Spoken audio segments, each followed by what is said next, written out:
Now, your News 10 forecast first.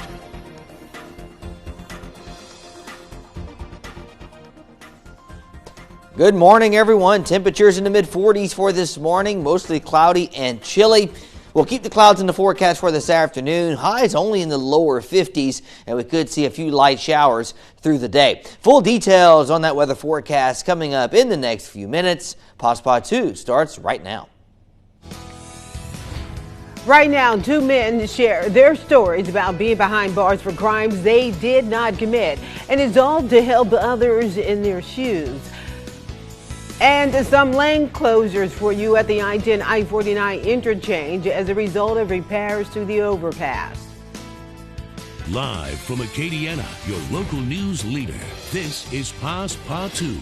Good morning, and I thank you for joining us. Former convicted felons are raising awareness for wrongful convictions in the criminal justice system. Their hope is to change laws and free people serving time for crimes they did not commit this week. Acadiana hosted the third annual Stand for Justice fundraiser to benefit the Innocence Project of New Orleans, which helped to free and exonerate over 3 dozen people. News 10's Britt LaFaso telling us how they're working to bring justice to more families. The Innocence Project believes there are people in Louisiana prisons right now serving time for crimes they didn't do. Their goal is to bring this to light. Wrongful conviction can happen to anybody. So don't wait till it happens in your backyard before you get involved. Robert Jones served 23 years in prison for wrongful convictions. There's a lot of armed robberies, aggravated kidnapping, rape, and murder. This man, Raymond Flank, served 39 years in prison for a murder he did not commit. It all started one night, and one miserable night. Jerome Morgan has a similar story. I was convicted for a murder that I didn't commit when I was 17 years old. I was sentenced to life without the benefit of parole, probation, or suspension of sentence. It took me 20 years to find my freedom and also suffered through 2 years of reprosecution. All 3 men freed with the help of the Innocence Project of New Orleans. And now all 3 making it their life's mission to fight along with IPNO. It was living hell inside Angola prison, which is very much like a plantation. But since I've been home with the support of IPNO and a few friends and family that stuck along with me through that incident, I've been able to make a lot of strides. I'm now employed at a high school, 9th through 12th grade high school, as the director of school culture and environment there. Their stories impacting others like Frank Nooner, the former chair of the Louisiana Public Defender Board. And you wonder, how could you spend all these years in prison? And you realize there are other people in prison that aren't out right now. So the stories of men like Robert, Raymond, and Jerome inspiring Nooner to take part in the Innocence Project and work alongside them to make the justice system better. Lives were ruined because of unjust convictions, and the criminal justice system, just like the general legal, it's not perfect. We think it's the best there is in the world, but it makes mistakes, and IPNO helps correct those mistakes and give people their lives back. Since 2001, the Innocence Project of New Orleans has freed or exonerated 41 innocent people who served over 960 years in prison between them in both Louisiana and Mississippi. Britt LaFaso, KLFY News 10. Out of Lafayette, 2 parents are facing cruelty to juvenile charges after a local hospital contacted police. According to authorities, a 5-year-old boy was suffering from second-degree burns on his hand and bruising to his face and upper body. 34-year-old Preston King and 33-year-old Alexandra King were booked into LPCC. According to the National Center for Educational Statistics, 1 out of every 5 students report being bullied. The Iberia Parish Sheriff's Office held their first bullying presentation called Lifting Our Voices as One, Taking a Stand Against Bullying. In a packed gym, students, staff, and Iberia Parish Sheriff's deputies joined together to prevent bullying. Students took part in 4 different scenes of people who deal with bullying at school.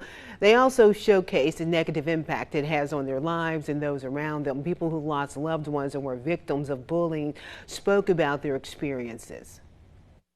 We can't catch everything, though we try. Parents, even though the students and children are under their roof, we have no knowledge. And sometimes we find out when it's too late. Sheriff Tommy Romero says most bullying reports come from middle school aged children. Also in Lafayette for you, repair work continues on the I-10 overpass damaged back in January. The damage happened when an 18-wheeler carrying heavy-duty construction equipment hit the bottom of the overpass while attempting to drive underneath it. News 10's Zane Hoke spoke with the Department of Transportation on this.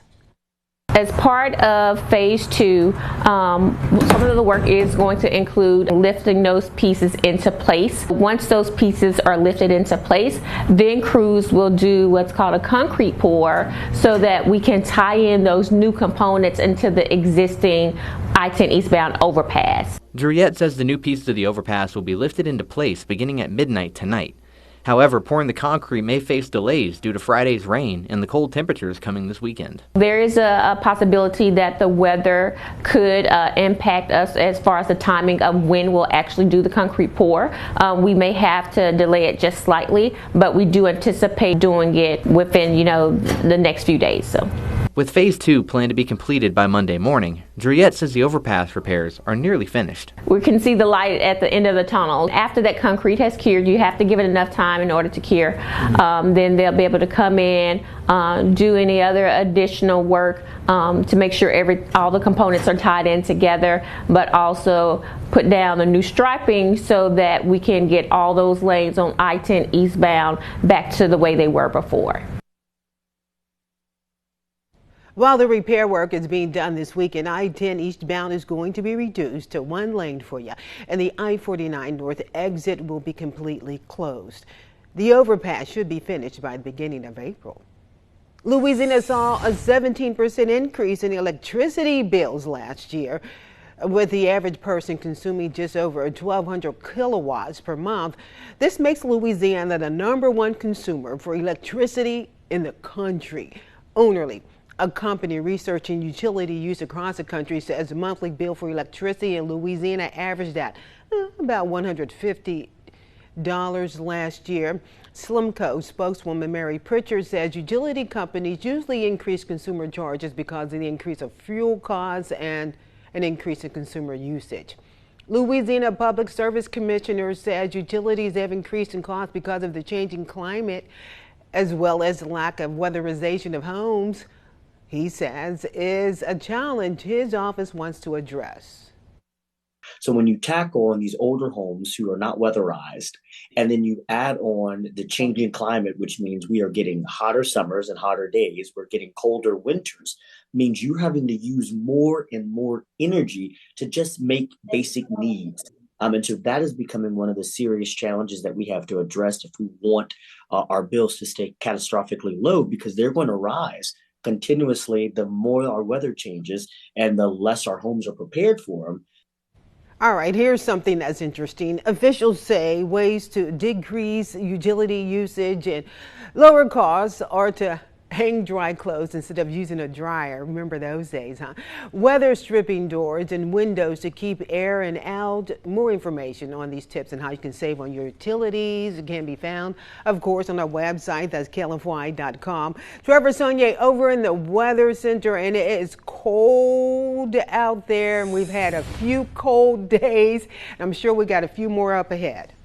Yeah, actually we do. It looks like today, tomorrow, and Monday will be quite cool. Could even see near freezing temperatures by Monday morning. Let's take a look at temperatures this morning. We're in the 40s across the area, sitting at 48 in Lafayette and New Iberia, 45 degrees in Opelousas. Satellite radar shows mostly cloudy skies, and if the cold temperatures and the cloudy skies aren't enough, how about some rainfall mixing in with that? Look, the light rainfall showing up now across Texas places, and this will be possibly coming in later on today. Nothing heavy, but we could see a few sprinkles throughout the afternoon. I'll put rain chances 30-40%. This is due to an upper level feature that will be moving across the area for today. Now for tomorrow, it looks like it will bypass us, and we may finally see a clearing trend, but until then, very little sunshine is expected. Temperatures in the 40s, and notice not rising much, and that's why I like this bar graph, because you can really see how fast temperatures rise or how fast they drop. And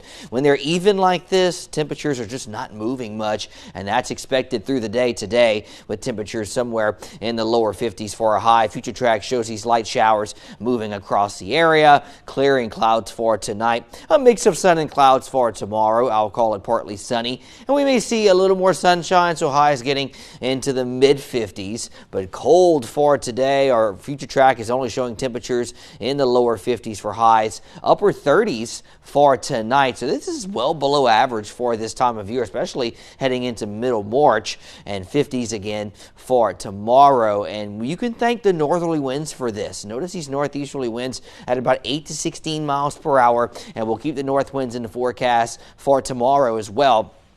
And this is called cold air eviction. It means that the cold air is moving in as long as we have these northerly winds. So more cold air is moving across the area, and I don't see that change until about Tuesday or Wednesday of next week, when the flow will reverse itself. And this is what I'm talking about. We have this big low pressure here across the Great Lakes, a northwesterly flow driving a cold air mass from here all the way down right into the area. But notice a change here very quickly by Tuesday and Wednesday. Instead of the northwesterly flow, all of a sudden we have this low pressure coming in, and the flow turns out of the south and west now, and pretty sharply.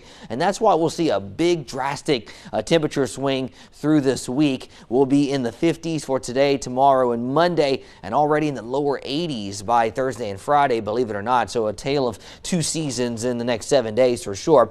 52-year high today, mostly cloudy, showers possible, a northeast breeze at 8 to 16 miles per hour. 53 tomorrow. Rain chances shut down Monday through Thursday, with sunshine and warming temperatures. Will be in the upper 70s to near 80 degrees by Thursday and Friday. Our next weather system looks like it will be coming in for Friday, giving us a 50% chance for storms. All right, I'm starting to get used to the cold weather here. I guess I have no choice. I didn't think like 30s, you know. The 52s I can deal with, but then you said it's just going to get a little colder on us. Yeah, and this is not atypical for March. We can see cold snaps as late as mid-April. We've seen it before. Yeah, that's true. We thank you for that, Trevor. For more information on these stories and more, remember, you can always log on to our website, klfy.com. Coming up for you this, what day is it? Saturday morning for you. We'll tell you about an annual event in St. Martin Parish to help student veterans and their families. And the cold temperatures will continue, but a warming trend through the week. We'll have more details on that weather forecast after the break. Watch your local news wherever